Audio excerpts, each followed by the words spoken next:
Thank you very much for the invitation and for the opportunity to talk today. So I've decided to give you, a broad introductions to invertebrate visual systems just because they are so diverse, actually. There is too much to cover. So I focus on predatory insects and predatory cephalopods, most of them, for the simple reason that predation drives a neural system to get better and better, right? Because you have to be better than the prey that you're hunting. And then they evolve and they get better, and then you have to get better again. So they're really being pushed towards the extreme of the limits, and the limits of what an animal or a neural system can do. So to start with, just to remind you that we have camera eyes. So here the signal actually comes, oops.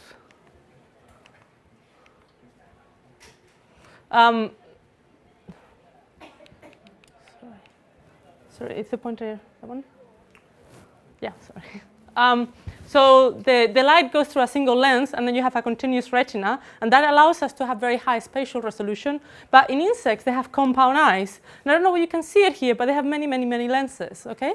So the lenses divide the light coming in already, and so at the retina, the information is already pixelated, okay, depending on where the light is coming from and which lens is receiving that light, and these are the photoreceptors underneath.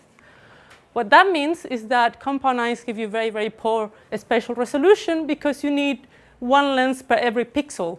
Okay, so you can imagine that will get really big really easily, and so you're just limited by the number of pixels. For that reason, although we see an image like this with high resolution, that of the insect world will be blurry and pixelated. And this is what Hollywood thinks they see, but that's of course not true. This is a famous cartoon showing that if we wanted to see as well as we do, just on a spatial resolution, with a compound eye, our eyes will have to be absolutely huge. That's the bad news, right, about compound eyes. So for the rest of the talk, probably I'll try to give you the good news about them. One of them is that they're highly adaptable. So for example, we work with this tiny, tiny fly, which is predatory. So that's similar stuff to what dragonflies, which are much bigger, do, which is to pick up other insects mid-air. And they do that within 300 milliseconds, okay? So they have to do this extremely fast. And the thing is, if you take a cross-section through this eye, what you see that they've done, it's amazing, in that instead of having a uniform eye, they've actually adapted so that the front of the eye has very, very large lenses, very long focal length. And if you know about photography, what that means is that they have very good spatial resolution, okay? And they basically flatten the cornea to reduce the angle between the units, which is what gives you the small angle between the pixels. And then here, the retina, you can see it's just curved over at the end. And so here they have poorer resolution, but it still wraps all the way around.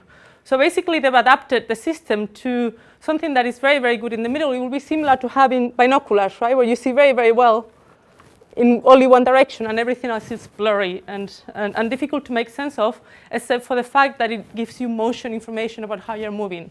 So in a way, you could divide this system into one that is important for target detection, which is what these lenses here are doing, and one that is important for just detecting overall motion of the whole environment, which will tell you how you are moving. Those are the two things that you need to do when you're hunting or moving in your environment. This is an extreme case as well of that, of how adaptable they are. So these are the turban eyes of mayflies, and you can see here a male. And what it's done, these are basically the eye, but the dorsal part has been adapted to detect females. And so what you have here is an eye that sees the world very, very differently in the ventral part from the dorsal part. Okay, so you could imagine, maybe try and make sense of an image that would look completely different at the top part than at the ventral part, because you are imaging differently.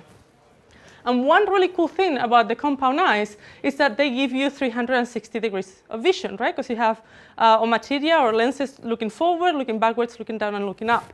And the cool thing about having so many of them being that not only you get 360, but because this is acquired with many, many single lenses, you don't get the aberration that is typical of a fisheye lens, right? So this is what you will get with a fisheye lens. And we're all familiar with this system where everything it's deformed at the edges and it doesn't quite make sense. If you have a compound eye, that is not a problem. You can see everything 360 beautiful in that way. Another good thing about the adaptability of this system is the eye of the mantis shrimp. So what they've done, you can see here that 3 different areas in this eye, and you can see clearly that they're very different. They have a band here in the middle, and they have different types of photoreceptors in the 3 areas. They also have movable eyes that can move independently, which means that when they see something that they really like, they can move the eye up and down and scan the same object with 3 different parts of the eye.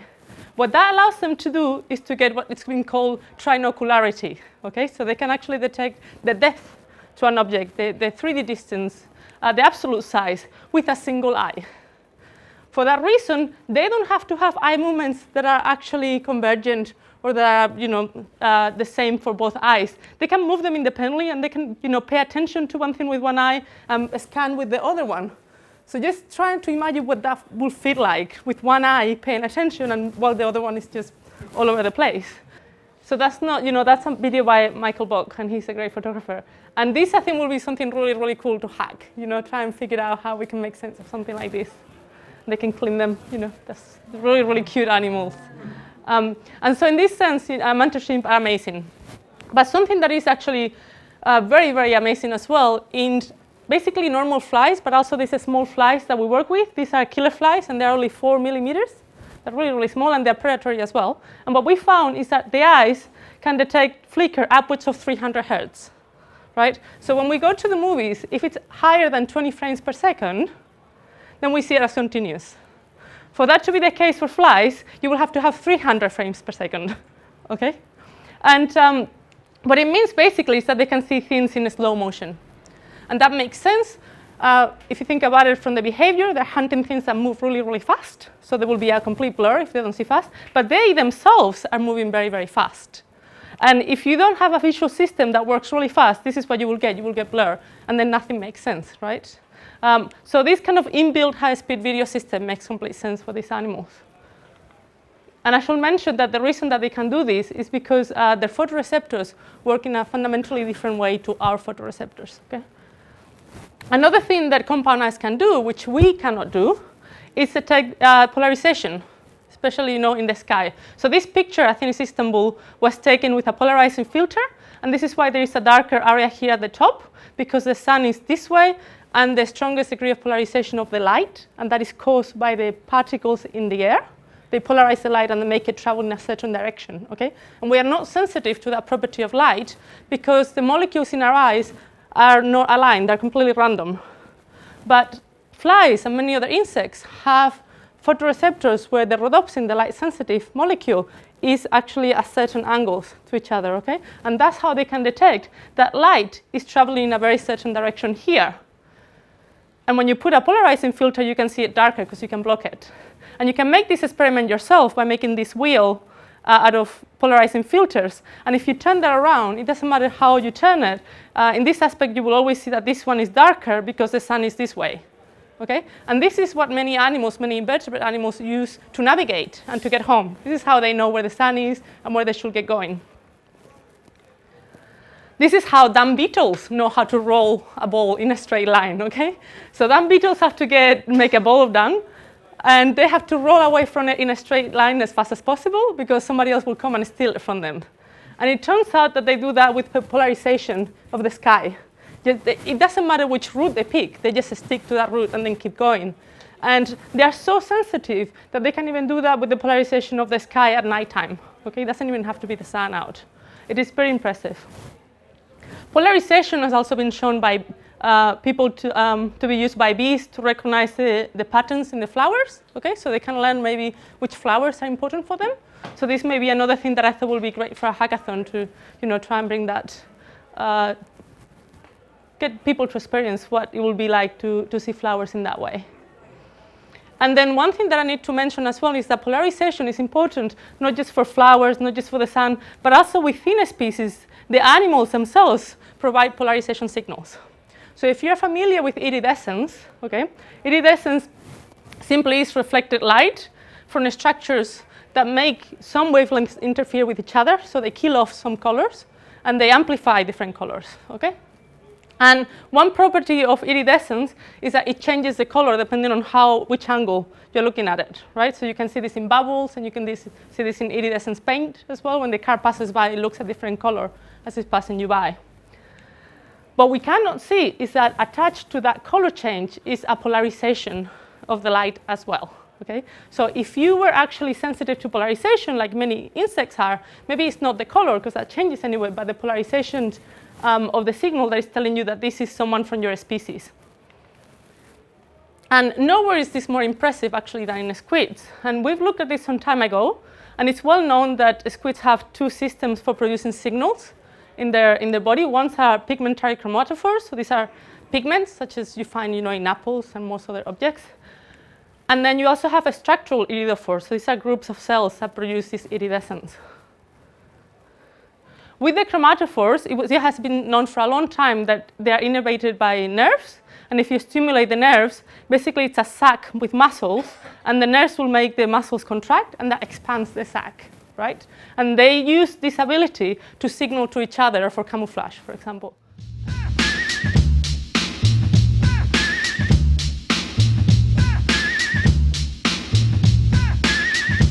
So I don't know whether you've heard of this video before, but this is an outreach video that we did quite some time ago. And basically we took that nerve over there, and we used the music from Insane in the Membrane to send signals down the nerve, and therefore the muscles actually contract at the same frequency, right? And because different muscles can actually contract at different frequencies, you will get some of them that follow one frequency and not others. And that's how that works. And that was an outreach video that got, 2 million hits on YouTube or something. And so maybe hopefully we can come up with something similar for this hackathon. So that's the chromatophores, okay? But what people haven't seen is the iridophores. So we were also working on the iridophores. And basically, if you take a cross-section, you see here these platelets here, and that's what creates the iridescence. And what happens is that you have a squid skin, and you put acetylcholine, and then you get the iridescence out. And that's because there is a protein that is called reflectin, and it's disheveled normally, and you put acetylcholine, and somehow, through signaling in the cell, that actually makes the platelets condense. And then that gives you the structure for the iridescence. But the problem is that people didn't know how this worked at all. And people were saying, well, it's hormonal. There is acetylcholine somewhere in the system and such. And so what we were able to find was, again, a nerve, a very, very different nerve. And when you stimulate that nerve, so that's the rare square stimulation, you can see what happens to the skin, right? And basically, at the moment, it's not published yet, but we've been able to show that the visual system of the squid can detect the polarization signal coming out of that iridescence coming up. And what's really interesting is that the chromatophores sit on top of those iridophores, right? So you could have a system where the iridescence turns up, but if you actually flash the chromatophores on top of it, it will block the polarization. And so you have like a Morse code, like a private channel that can actually, is served to speak to each other without somebody else that doesn't have polarization sensitivity seeing you. And what's really important here is that we know this has to do with polarization sensitivity because squids are colorblind. So although it looks beautiful to us, there is no way that they can actually see the colors that are coming through it. It's just to do with the polarization. So that's the difference there. And I should bring up again the mantis shrimp, just because they happen to be, again, the kings of this.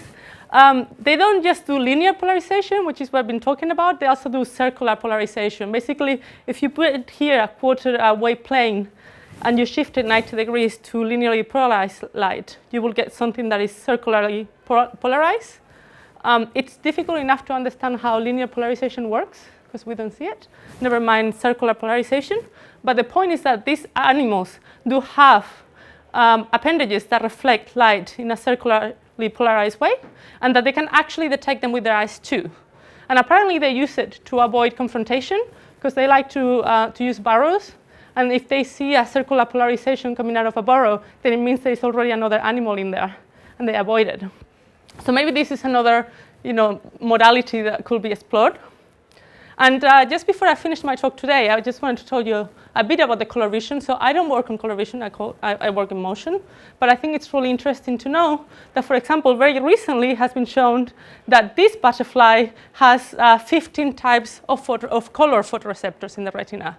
Now, to give you an idea, we have 3. Okay? So, okay, one of them is for UV, and we don't see UV. I can see how that will be useful. But why in the world do they have 5 reds or 4 greens? So possibly if you do a computational model about this, you shouldn't need any more than 5 types of photoreceptors, so why do they have 15? And again, this is a complex animal. They hold the record. They have 16 types of color photoreceptors. So if you start putting together everything that I've told you today about the mantis shrimp, you can see how the visual system of this animal, which the animal is pretty big, but the brain is tiny, how does it deal with that? Okay, and we don't know, that's the answer, you know, how does a brain that is so tiny deal with that much information?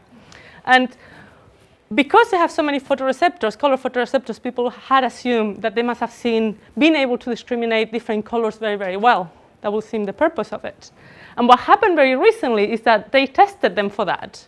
And it turns out that they're worse than us at differentiating between colors. So for example, we can see the difference between these two colors, but mantis, the difference has to be bigger for them to detect it, okay? And the same in the blue and in the green.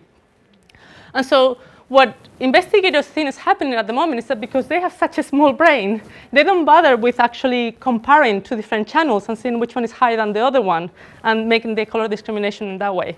What they do is simply send that information from the photoreceptors to the brain, and they just have a hardwire that that channel means that thing. End of the story. And so it's just easier. You just remove the complication of having to do color comparison. So I'll finish my talk, and I just wanted to briefly summarize what I've been telling you today of why I think that compound eyes are so cool and something that is worth exploring for us in this hack the senses. One of them is high-speed video cameras. You know, how can we build that to kind of slow down for something for everybody so that we can feel what it is like to be a fly. For example, for them, I don't know whether you've seen it, but there was a paper not long ago that said that if you need to swat a fly, if you want to do it, you have to go ahead of it. The reason being because they see so fast, they will see your hand coming. And they have plenty of time to actually get away in the opposite direction. So what you have to do is get ahead of what the visual system is going to do. And it's that they're going to see your hand coming, they're going to go that way. And so you should always aim ahead of the fly and not towards the fly, for example. Also that they have eyes with markedly different photo performance areas. So it's difficult for me to understand how that works, that they see, you know, different colors and different speeds for different areas of the visual field. That they have 360 degrees without distortion, things such as navigation, sky compass, and secret communication channels, which I think is pretty cool. And full color spectrum detection, including the UV. So I think if we were able to put all of this into one system, that may give us a sense of what these guys are doing. Okay, and with that, just tell you that this is a picture that I found quite some time ago when I was working on dragonflies. And it made me think, oh, wouldn't it be wonderful if we could somehow, you know, make people see how they see, put them in, you know, in their place. And one of the things I was wondering is whether we can do, you know, a 3D version of the actual head of all these animals, so that people can actually see how much of it will be eyes, you know, all of this, and get light guides through that, so, and then a projection screen. And that is not a virtual reality system, but it may give you a sense about what it will feel like to do that. Okay. Thank you.